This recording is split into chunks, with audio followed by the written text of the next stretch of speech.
ভাই এবং বোনের ভেতর তখন নদীর ধারে কোনো নদী নিষিদ্ধ ছিল না, কোনো গাছের ত্রিকোণ পাতা নিষিদ্ধ ছিল না। ভাই বোন কোথা থেকে ধরে আনলো একদিন এক আশ্চর্য সাদা কালো ঘোড়া। সেই ঘোড়ার পিঠে করে তারা পালিয়ে বাঁচল।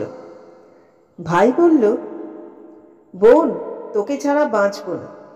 বোন বলল, কপালে যা আছে থাক, এবার লাগাম টেনে ধর। তিনজন পুরোহিত ভাই বোনকে একদিন থামালো নদীর কাছে।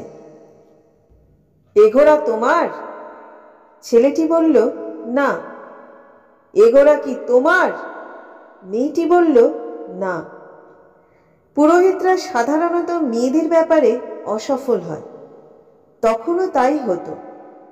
তারা তিনজন একসঙ্গে জানতে চাইল, এই ঘোড়ার পিঠে বসে তোমরা কতবার মিলিত হয়েছ? মাথা নিচু করে দাঁড়িয়ে থাকলো ভাই বোন।